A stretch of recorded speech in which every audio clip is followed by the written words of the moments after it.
Chers frères et sœurs, fidèles téléspectateurs de la Gloricast Channel, je suis très heureux de vous retrouver.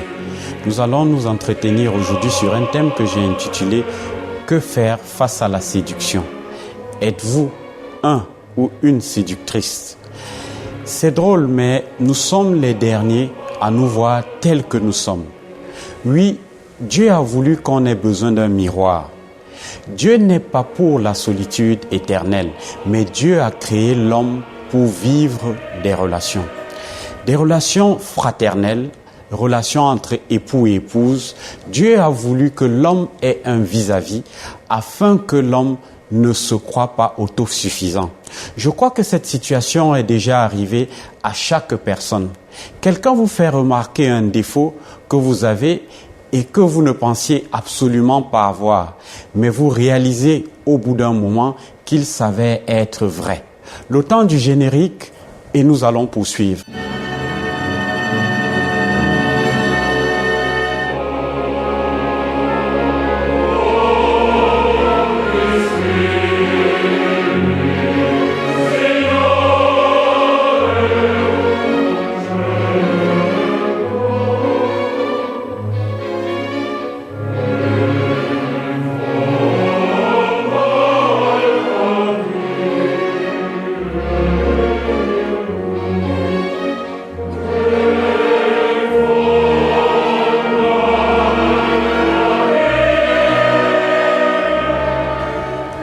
Avant de connaître Christ, un certain nombre de gens ont développé une mauvaise habitude appelée la séduction, ou encore appelée esprit de séduction. Afin de mieux la discerner, il faut savoir ce qu'elle est. La séduction est un procédé social visant à susciter l'admiration, l'attirance ou l'amour d'une personne pour soi et d'autre part, l'état des personnes éprouvant cette attirance.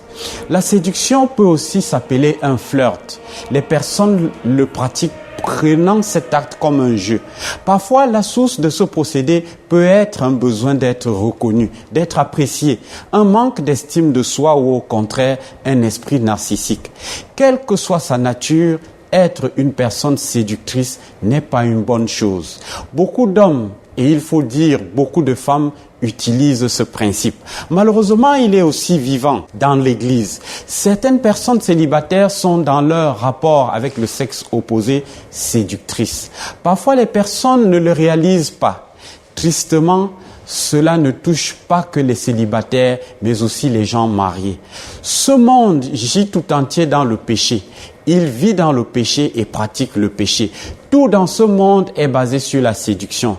Des publicités pour voitures, parfums ou même nourriture, en passant par les séries télévisées, les films et le monde de la vente, tout est créé pour nous séduire.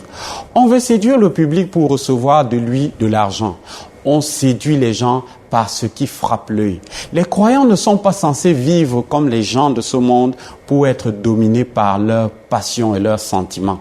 Les sentiments mentent et ce qu'on peut voir et entendre n'est souvent qu'un nuage qui cache un démon. Le monde est ce qu'il est aujourd'hui car quelqu'un s'est laissé séduire. Genèse 3, verset 13 dit « Et l'Éternel dit, Dieu dit à la femme, pourquoi as-tu fait cela ?»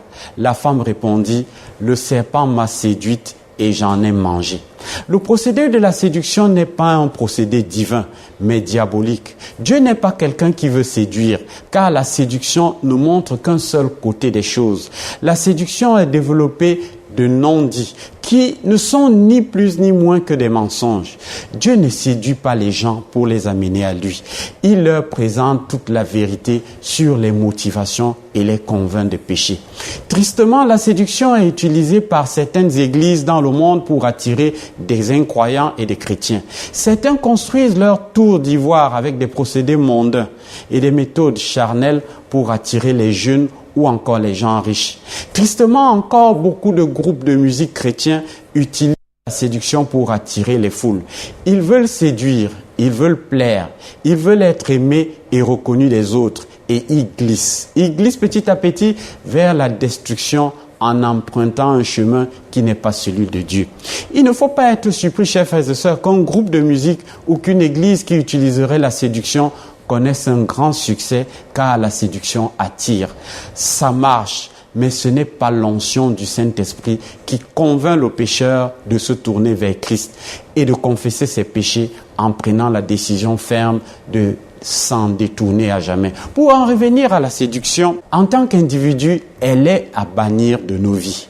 Lorsque j'étais jeune, que ce soit au collège ou au lycée, j'ai passé des jours, des mois et des années à vouloir séduire.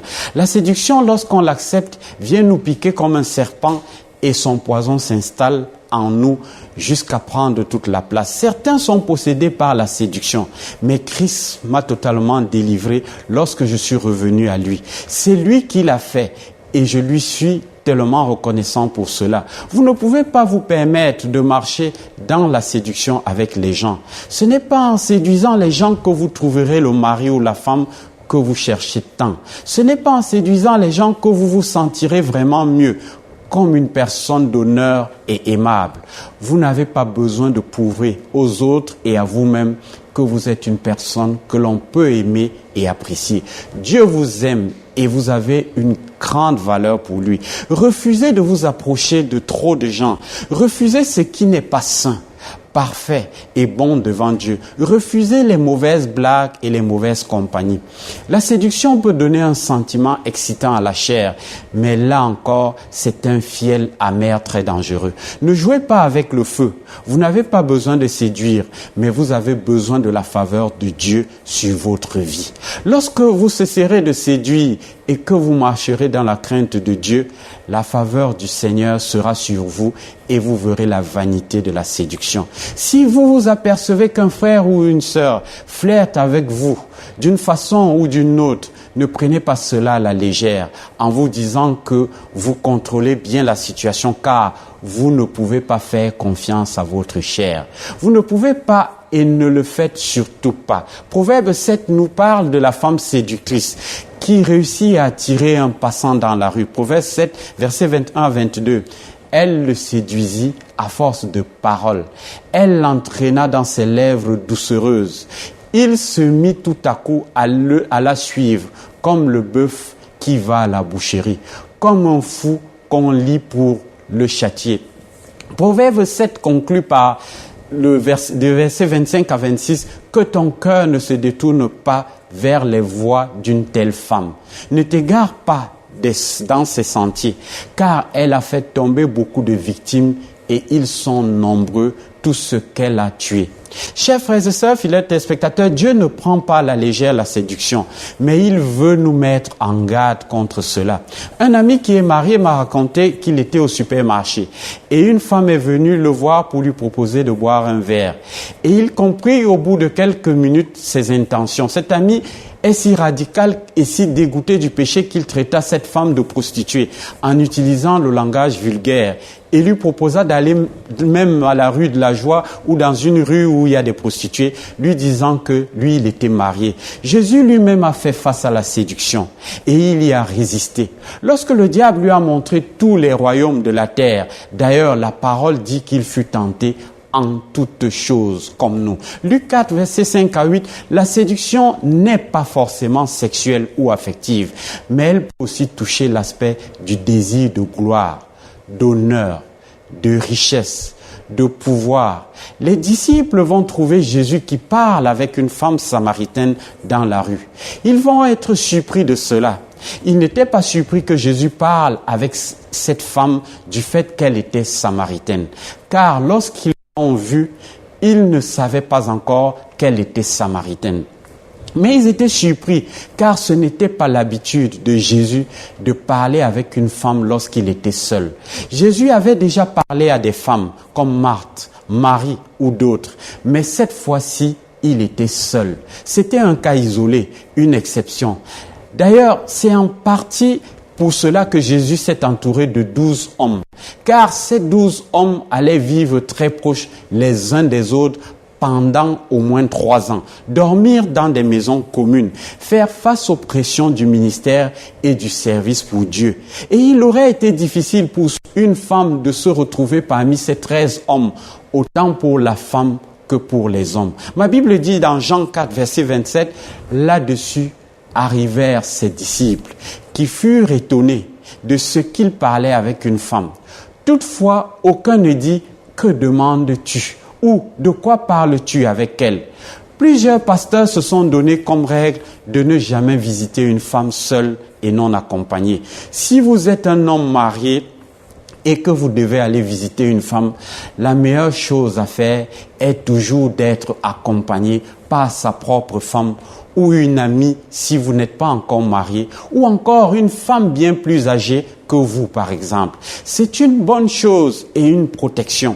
Un ami très proche a été accusé par une fille d'avoir voulu abuser d'elle. Il la visitait car cette fille avait des problèmes démoniaques. Cela s'est avéré un mensonge, mais parce qu'il était seul ce jour-là, lors de cette visite, ce mensonge s'est propagé comme une traînée de poudre. N'ouvrez pas des portes inutiles au diable. Et je veux encore vraiment vous exhorter à ne pas mépriser la séduction. Ne pensez pas que vous pouvez vivre et vous entourer de gens qui ont cet esprit de séduction, car sinon, tôt ou tard, vous vous ferez piquer et vous serez alors un contre-témoignage pour le Seigneur. Si la séduction ou la tentation vient frapper à votre porte, résistez-lui avec la parole de Dieu et fuyez. Ayez aussi des pensées pures par rapport à la sexualité, ce qui vous préservera d'ouvrir vous-même des portes à des envoyés de l'ennemi de vos âmes. Ma Bible dit dans Jacques 1, verset 13 à 15, que personne, lorsqu'il est tenté, ne dise « c'est Dieu qui me tente ». Car Dieu ne peut être tenté par le mal et il ne tente lui-même personne. Mais chacun est tenté quand il est attiré et amorcé par sa propre convoitise. Vous pourrez lire la suite. Nous ne devons pas marcher, chers frères et sœurs, dans la peur, mais la sagesse de Dieu nous apprend à nous protéger des attaques et des tentations de l'ennemi. Dans 1 Corinthiens 10, verset 12, il est écrit « Ainsi donc que celui qui croit être debout prenne garde de tomber. » De même, dans 1 Jean 5, verset 18, il est écrit « Nous savons que quiconque est né de Dieu ne pêche point, mais celui qui est né de Dieu se garde de lui-même et le malin ne le touche pas. » N'ayez pas peur de demander à un ami ou à un frère en Christ du même sexe que vous s'il ou elle trouve que vous êtes un séducteur ou une séductrice, car vous ne voyez peut-être pas comme vous êtes. Parfois, des jeunes femmes ou des jeunes hommes sont belles et beaux et il en faut peu pour tomber dans la séduction. C'est une chose dont il faut se débarrasser et vous pouvez demander au Père de vous aider dans cette situation. Vous pouvez dire « Père, je te demande pardon si j'ai été une personne séductrice. Je veux me débarrasser de ce procédé charnel que j'ai utilisé dans ma vie. Pardonne-moi, lave-moi et délivre-moi entièrement de ce vice. S'il te plaît, au nom puissant de Jésus-Christ, je veux marcher dans la sainteté. Je crois que tu m'aimes et que tu me changes aujourd'hui. Au nom de Jésus-Christ. Amen. Chers frères et sœurs, fidèles téléspectateurs de la Glorious Channel, si vous avez aimé cet enseignement, si vous voulez en savoir davantage, si vous voulez un conseil ou rencontrer notre pasteur, nous sommes à Yaoundé au quartier Mvogada, à 150 mètres du carrefour Isakam.